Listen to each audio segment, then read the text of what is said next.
Bienvenido a este programa Y Jesús dijo. Es para nosotros una bendición que nos estés escuchando. Estaremos escudriñando cada palabra que salió directamente de los labios de Jesucristo para conocerlo más y nuestro espíritu crezca. Esperamos que disfrutes de este mensaje, sea de bendición para ti. Ayúdanos a difundirlo. Dios te bendiga. En el anterior episodio habíamos visto la conversación que tuvo Jesucristo con un fariseo llamado Nicodemo, quien era un líder espiritual, conocedor de la palabra y quien recibió esta gran revelación de parte de Jesucristo. No podemos ver el reino de Dios sin antes haber nacido de nuevo. No existe otra forma. Es imposible hacerlo por nuestras fuerzas, ya que el nacimiento espiritual solo es posible por la obra milagrosa del Espíritu Santo y de la palabra de Dios. Solo es el Espíritu quien puede dar vida a nuestro espíritu que antes de conocer a Cristo estaba muerto en nuestros delitos y pecados. La conversación no paró allí y Jesucristo continuó hablando. Vayamos a Juan capítulo 3, versículos 11 al 21. De cierto te digo, que lo que sabemos hablamos, y lo que hemos visto testificamos, y no recibís nuestro testimonio. Si os he dicho cosas terrenales y no creéis, ¿cómo creeréis si os dijere las celestiales? Nadie subió al cielo sino el que descendió del cielo, el Hijo del Hombre que está en el cielo. Y como Moisés levantó la serpiente en el desierto, así es necesario que el Hijo del Hombre sea levantado, para que todo aquel que en él cree no se pierda, mas tenga vida eterna. Porque de tal manera amó Dios al mundo, que ha dado a su Hijo unigénito, para que todo aquel que en él cree no se pierda, mas tenga vida eterna. Porque no envió Dios a su Hijo al mundo para condenar al mundo, sino para que el mundo sea salvo por él. El que en él cree no es condenado, pero el que no cree ya ha sido condenado, porque no ha creído en el nombre del unigénito Hijo de Dios. Y esta es la condenación, que la luz vino al mundo y los hombres amaron más las tinieblas que la luz, porque sus obras eran malas, porque todo aquel que hace lo malo aborrece la luz y no viene a la luz, para que sus obras no sean reprendidas, mas el que practica la verdad viene a la luz, para que sea manifiesto que sus obras son hechas en Dios. Por lo que continuó Jesús hablando, podemos darnos cuenta que Nicodemo continuaba resistiéndose en cuanto a la revelación que había recibido del nuevo nacimiento. Se negaba a creer en el testimonio de Jesús. Su fe seguía siendo superficial, permanecía viendo a Jesús como un maestro y no como Dios mismo. Los fariseos se destacaban por ser muy orgullosos y Nicodemo no era la excepción. Mas siendo un líder espiritual, para él era difícil reconocer que estaba en tinieblas y que necesitaba de esa luz verdadera que lo sacara de sus tinieblas. Como no creyó en las verdades terrenales del nuevo nacimiento y la transformación que tiene la persona que lo experimenta, ¿cómo creería en las celestiales? El único capacitado para hablar de estas cosas celestiales es Jesús, que ha vivido con el Padre por la eternidad y descendió al mundo. Y no solo eso, asciende al cielo por su propio poder.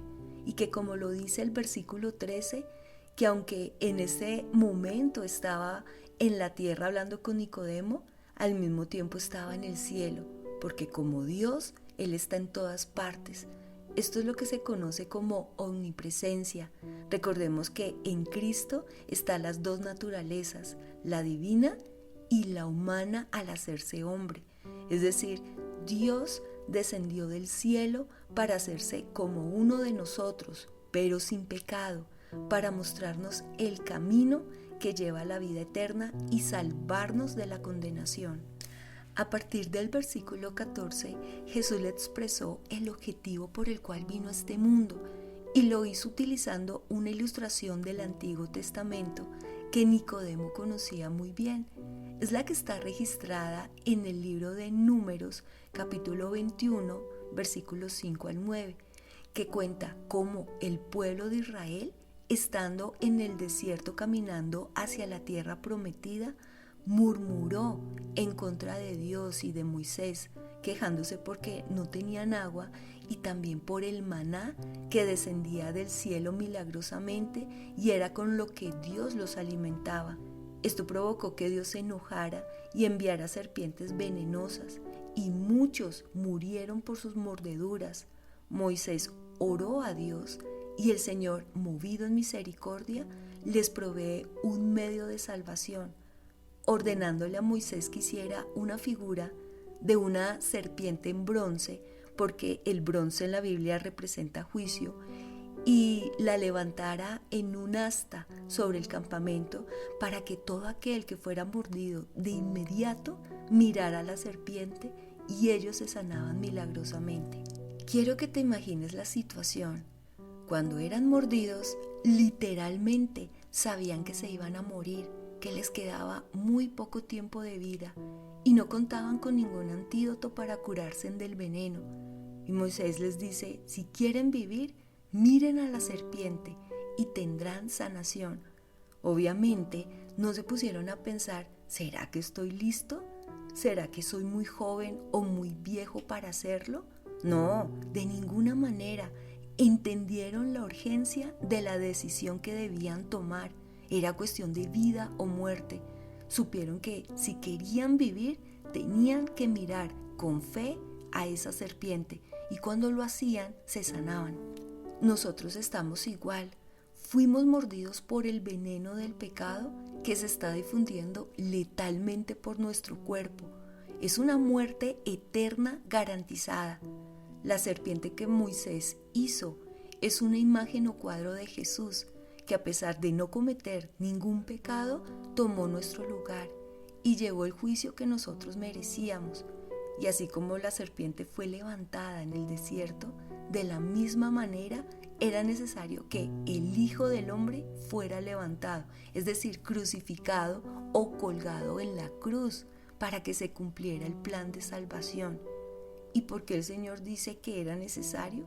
Porque la ley dice que la paga del pecado es muerte, Romanos 6:23, y también dice que sin derramamiento de sangre no hay perdón de pecados, Hebreos 9:22. Así como los israelitas fueron sanados porque creyeron en lo que Dios había dicho y en el medio de salvación que les proveyó, de la misma forma nosotros solo seremos salvos cuando creemos en Él. La crucifixión de Cristo nos salva automáticamente a todos, porque si te das cuenta, en el versículo 15 nos dice que aunque Dios provee una cura o un remedio que está disponible para todos, depende de cada persona decidir si se toma el remedio o no.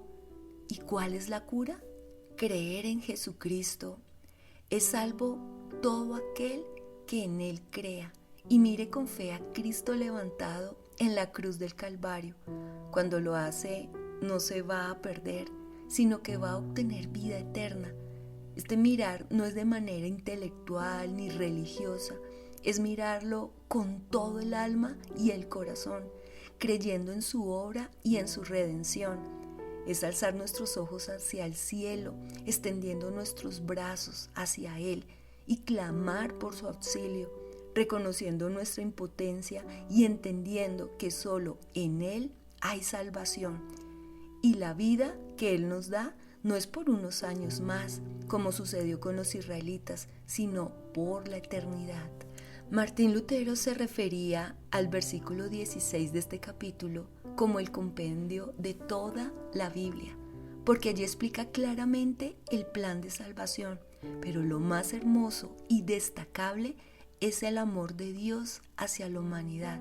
Es tan infinito que ha dado a su único Hijo, para que todo aquel que en Él crea no se pierda. Jesús es nuestro único y suficiente Salvador. El amor de Dios Padre es tan grande y tan tierno que llegó al extremo de dar a su amado Hijo para que el mundo sea salvo por Él. Por favor, comprende que solo hay dos bandos, el primero conformado por aquellos que ponen su fe, confianza y esperanza en Jesucristo, quien es la luz y quien ilumina sus caminos. Este es el bando de los creyentes. Y un segundo bando conformado por todos aquellos que prefieren rechazar a Jesús en lugar de renunciar a su pecado, porque aman más las tinieblas y aborrecieron a Cristo. Se niegan a acercarse a Él porque temen que sus pecados queden al descubierto. Querido oyente, Jesús ya hizo su obra de salvación. Ahora depende de ti si quieres tomarte el remedio, si aceptas este gran amor o si decides rechazarlo. Pero si lo rechazas, debes saber que has escogido estar condenado eternamente. No hay una tercera opción. Algunos creen en la existencia del purgatorio, por eso siguen viviendo igual y piensan que cuando mueran van a estar en este lugar sufriendo por un tiempo limitado y después se van al cielo. El problema con esta creencia es que este lugar no existe, es una invención humana, porque si lees la Biblia en su totalidad, este lugar no aparece en ninguna parte de las Escrituras. Así que no te dejes engañar. Hay un cielo y un infierno. Decide a dónde quieres pasar tu eternidad. Le ruego al Padre que si en tu corazón hay incredulidad o alguna resistencia a recibir este regalo de amor y salvación, sea el Espíritu Santo convenciéndote, cambiando tu corazón de piedra y te dé un corazón tierno y receptivo. Las vendas de tus ojos caigan, la piedra de la incredulidad sea quitada y que pases de las tinieblas a su luz admirable. En verdad que se lo suplico al Señor con todo el corazón que así sea. Esta súplica la he hecho en el nombre de Jesucristo. Hemos llegado al final de este episodio. Si fue de edificación para ti, ayúdanos a compartir esta palabra con tus seres queridos. Que el Señor te muestre su favor y te dé su paz. Que la bendición del Padre, del Hijo y del Espíritu Santo esté con ustedes y con sus hermosas familias. Recuerda, si Dios está contigo, eso es suficiente.